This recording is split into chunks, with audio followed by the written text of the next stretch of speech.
आज Doubtnut app download करें।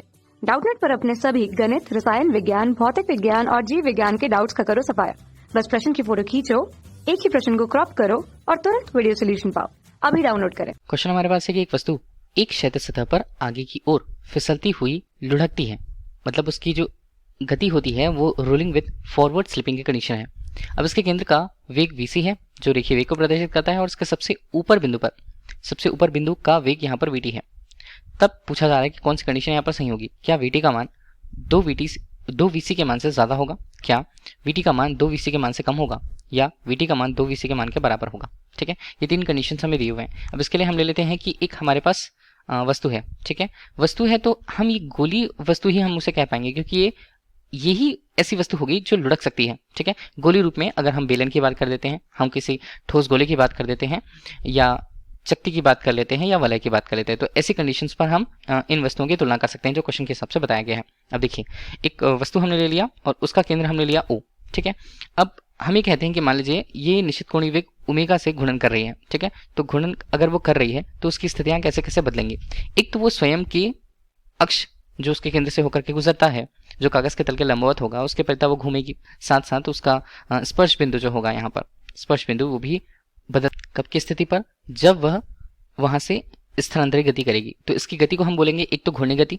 ठीक है, एक तो स्वयं के अक्ष के सापेक्ष घूमते हुए उसकी घूर्णी गति, और साथ साथ स्पर्श बिंदु अगर उसके बदलते चले जाएंगे तो हम उसे स्थानांतरित गतिज ऊर्जा के रूप में या स्थानांतरित गति के रूप में हम उसे परिभाषित कर सकते हैं। ठीक है, अब देखिए, ये जो वस्तु होती है वो बहुत सारे कणों से मिलकर के बनी होती है, ये हमें पता है। उसका द्रव्यमान केंद्र हम केवल उसके केंद्र पर मान के चलते हैं।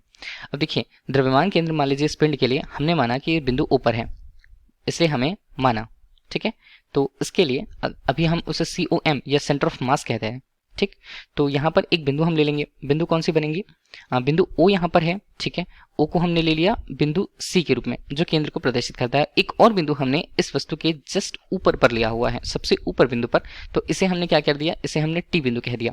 ठीक है, अब इन पर अगर हम बात करें रेखीय वेगों का, ठीक है, किसी क्षण, अभी हम बोलते हैं किसी क्षण T पर, किसी क्षण, इसे हम कैपिटल T लेंगे, इस समय को प्रदर्शित करता है। T पर अगर हम देखें तो कौन कौन सा मान, बिंदु C तथा बिंदु T पर जो रेखीय वेग होंगे उसे क्या लिखेंगे हम, Vc क्रमशः और Vt हम लिखेंगे। ठीक है, तो हमें पूछा है Vt और Vc में संबंध। तो देखिए, अगर हम रेखीय वेग की तुलना करें और यहाँ पर हम कह रहे हैं कि स्पर्श बिंदु जो है या संपर्क बिंदु जो है वो समय के साथ बदल रही है। ठीक है, तो इसके लिए हम Vc का संबंध देखते हैं। तो Vc के संबंध के लिए हमने ये जाना कि ये ओमेगा गुना क्या प्रदर्शित करता है, केंद्र से दूरी को प्रदर्शित करता है।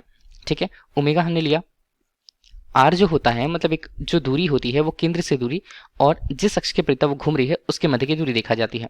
लेकिन अगर हम देखें तो अभी की कंडीशन पर जो केंद्र होता है और द्रव्यमान केंद्र होता है जिसके परिता ये घूर्णन करती है, वो दोनों केंद्र समान है, मतलब उनकी दूरियां कितनी हो जाएंगी, 0 हो जाएंगी। तो Vc का मान यहाँ पर कितना होगा, Vc का मान 0 होगा। इस तरह से अगर हम Vt का मान भी देखें तो Vt का मान क्या लिखने वाले हैं हम, Vt का मान होने वाला है ओमेगा गुना जो दूरी होती है वो कितनी हो जाएगी।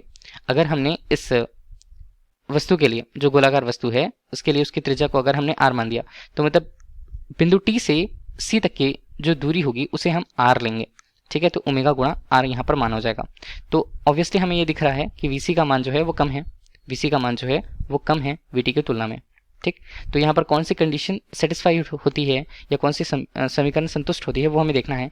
तो दिए गए ऑप्शंस के हिसाब से हम देख रहे हैं कि Vt का मान ज़्यादा है, Vt का मान ज़्यादा है किसकी तुलना में, Vc का मान हम देख रहे हैं वो 0 है। अगर हम 2 से गुणा भी कर दिए Vc के मान को तो यहाँ पर Vc का मान क्या हो जाएगा, 0 हो जाएगा। तो यहाँ पर दी गई कंडीशन के रूप में Vt का मान जो है वो 2 Vc के मान से ज़्यादा होती है। ठीक है, थैंक यू। कक्षा 6 से 12वीं से लेकर नीट, IIT, JEE वो एडवांस के लेवल तक 1 करोड़ से ज्यादा छात्रों का भरोसा। आज ही डाउनलोड करें डाउटनेट ऐप या व्हाट्सएप करें अपने सारे डाउट्स 8400 400 400 पर।